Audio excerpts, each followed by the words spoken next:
Hi everyone, it's Nicole and welcome. Today I am focusing in my art journal. If you've been following me for a little while, you know that the art journal that I'm currently working in is actually a hardcover book that I picked up at Dollar Tree and have gutted and repurposed to create this journal. So this is now probably the one, two, three, four, fifth entry that I have done in this book. I love how it's going. It's holding up very well after gutting the pages. The signatures were stitched in, so that makes a little bit of a difference here. It's holding up very well. The only thing that I'm finding is I like working in this size, but I'm finding that I'm not a huge fan of working on glossy pages. It's not a deal breaker for me, but it's just something that I'm starting to learn that isn't my go-to. So for this page, what I'm doing is I've pulled out the Jane Davenport. Is it Jane Davenport? Vicky Booten? No, it's not Vicky Booten. Oh, for Pete's sakes, that composition book. I can't remember who did it now, and I'm going to kick myself, but I will link it down below. In the description. I found this page on the right there that I'm trimming out now. It was just a very messy background of a silhouette of an individual, of a person, and I liked it. I didn't know what I wanted to do with it. I actually pondered over this one a little bit since I got the book, but I just knew I wanted to use this. I wasn't sure how, so I just took my multimedia mat and just stuck it to the page because I just knew I wanted to do this one. Once I had it down, I let the colors from it inspire me. So I went heavy on the white, heavy on the black. Then you'll see once I get this white down, I'm actually going to pull in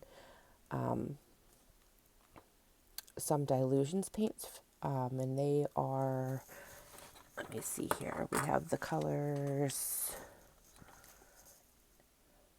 Blue Lagoon, oops, Cherry Pie, and Laid Back Lilac. Those were the three that I grabbed for in this spread. So I used those dilutions mixed in with the white, and I added them to the white while they were still wet. So that it gave it more of a, so that it mixed it a little bit. It gave it a little bit of a drag. I like that paintbrush look, but I absolutely did not use a single paintbrush in this. I tried to, and I hated what the brush strokes did to it. So my fingers were my paintbrush in this entire journal. And oh my gosh, you guys, let me tell you how funny this was. Whenever I was done with this, by the time I got to wash my hands, I literally was peeling the acrylic paint off of my hands. It was so funny. My kids thought it was hysterical. So I peeled the paint first, then I washed them because the layers were just so thick. But anywho, once I got the white and the colors down in the center, I liked how that black was around the top, head, and shoulders of the silhouette. So I squirted some paint there off to the side on a notebook page, and I'm going to go around the three sides of the left page and kind of pull that drag into the center. You see, I use this notebook. I do this a lot whenever I do my art journaling, and I think this might be one of the first times. Whoops, goof! I literally drug my page right into the paint. But I do this whenever I do my art journaling a lot because I get very messy when I do my art journal pages, and I don't care how clean things look.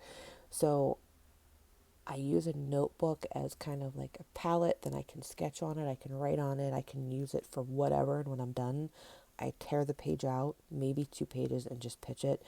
I know it's not like the most eco-friendly, and it's something that I'm trying to get away from, but this has been my go-to for ages. It's so hard to break old habits, but it's one thing that I'm trying. But that's how I use it. It's just I use it for everything. Um, so I'm adding in that black, and then when I did that, I realized I added way too much. So I went back in with some white, pushed the white out towards the edges so that the black wasn't that much of a focus. had too much white, so then I added it back to my right side of my page. And then when I did that, I thought, well, we need more color, so let's add another layer of color. So I went back in, added those same 3-dye lesions paint colors onto the page, and then I think I called it the background done at that point. Yeah, I actually set it aside. I set my entire journal aside to dry completely. I didn't. The right side still was spotty wet from the multimedia matte, and then the left was very heavy on the layers with the acrylic, so I just set it aside. This paper, I love this paper. This is my most favorite paper in this entire composition book ever. I think it's the colors and the dots. So what I'm doing here is I'm cutting out 2 letters, the letter R and the letter E, and I'm going to have a dash. I've been seeing this quote and phrase on Instagram a lot lately, and it really, really depicts what I'm going through right now personally. And the quote is reset, restart, refocused, readjust as many times as you want. And I'm having a very, very hard time emotionally lately with everything going on and trying to learn to balance a 45-hour a week job plus homeschooling, and it's really hard, and it's really hard on anxiety and depression. And this I just found was perfect, and this was a great reminder for me right now, so I went with it and I loved it, and it worked with the silhouette on the right hand side, so that is what I did.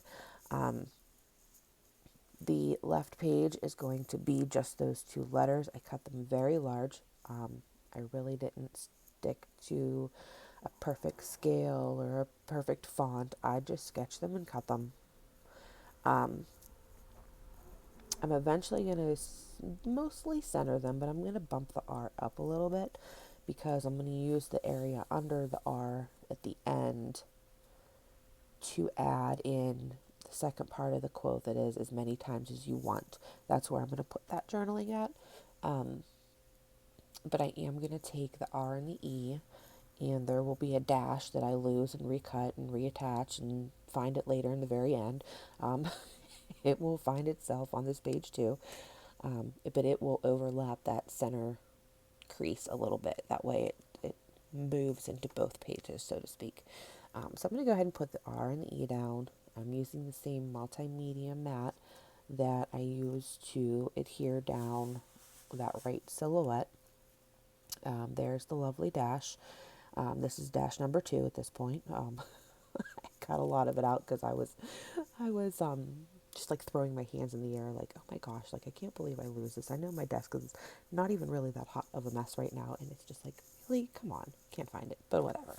Anyways, once those were down with the multimedia mat, I actually pushed my book aside again to let dry, and I am going to use for these letters on the right hand side of my page, I use an Ellie Studio large Jane alphabet stamp. It is just the outline, and I use my Stays On ink, and I stamp out the letters for set, start, focus, and adjust on the leftover bits of paper that I used from the R and the E. And then there was also another piece of scrap that I had in there from a previous project that had the blue and the purple on it, so I used that one too. And then I jumbled the letters together to blend it so that it didn't all, like one word wasn't all the same pattern, so that it all varies. So once I stamped those letters out on those papers, I took the time off camera and fussy cut every single letter out. I know L Studio does have a die set that matches these. It's something that I don't have in my collection. I honestly don't mind fussy cutting them out. It's something that's very mindless to me, that I can just sit here and listen to something and do, and I don't think it took me any longer than 10 minutes, so it was fine. But I'm going to go ahead and cut those out, and then what you see me doing now is using that same multimedia mat, and I'm adhering each one of these letters down. Set is going to go on the top left. You can see it a little bit here, but the glare from my light and with that multimedia mat still being wet is kind of causing a glare. So set is going to go in the top left, start is going to go middle right, focus is going to go middle bottom middle, and then the word adjust will be on the bottom left. Um, I did not have an issue with my multimedia mat sticking these down. I have a big bottle of this. I know a lot are gravitating towards there's a multimedia matte gel on the market. I have never tried that. This is the liquid. I've used this liquid quite a bit for quite so many years. It's what I was kind of brought up with using in my art classes when I was in college. So I'm not sure how well the gel works. I'm sure it's going to work just as fine, but I like the liquid. I feel like I can maybe maneuver it a little bit more and get my extend the life of the bottle a little longer. So that's what I was more comfortable with. That's what I used. So now that everything's dry, I'm taking my pit marker, my Faber Castell pit markers. They're the big artist pens, and I'm going around the letters on the left-hand side, the R and the E and the dash. For this one, I started out using the purple violet, and then I moved to a pink carmine, and then lastly I'll go around it with the black to make it pop just a little bit more. I like using these. I think it gives it a lot of depth, a lot of shadow. It makes it pop off the page and makes it stand out a little bit more, so I absolutely love them. Another favorite of mine that I'm pulling into my stash too are the Uni Posca paint pens, the acrylic paint pens.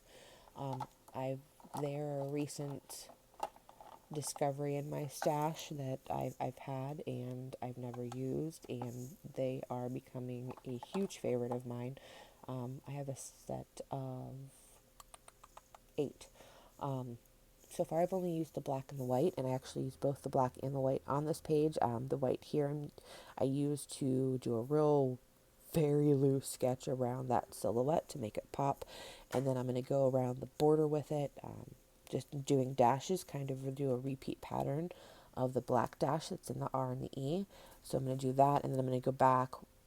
Once I finish that white border with the dashes, I'm going to go back in with the black one and just add a little dot inside the dot, and then that is going to be the end of the border. There it is. I'll do it real quick on this one. But yeah, Posca paint pens. I know they've been around forever. Everybody is using them, but I love them.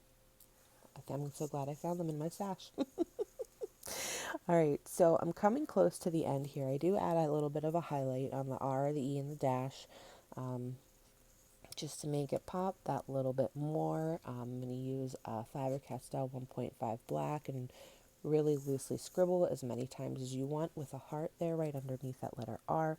I do write it out in my notebook before I put it on there just to make sure that it's what I want and that I got my writing down, because I love to just do very loose write in my journals. And the last thing I'm going to do is use I think it's the Dina Wakley white, the white gloss spray. Love the spray. It's a favorite. And here are the close-ups. Thanks so much for joining me today. I hope you've gotten inspired. If you're new to my channel, I would welcome you to subscribe and hit that notification bell. And if you're a returning subscriber, thanks so much for your support. Love to hear your comments down below. If you have any questions, let me know. And have a great week.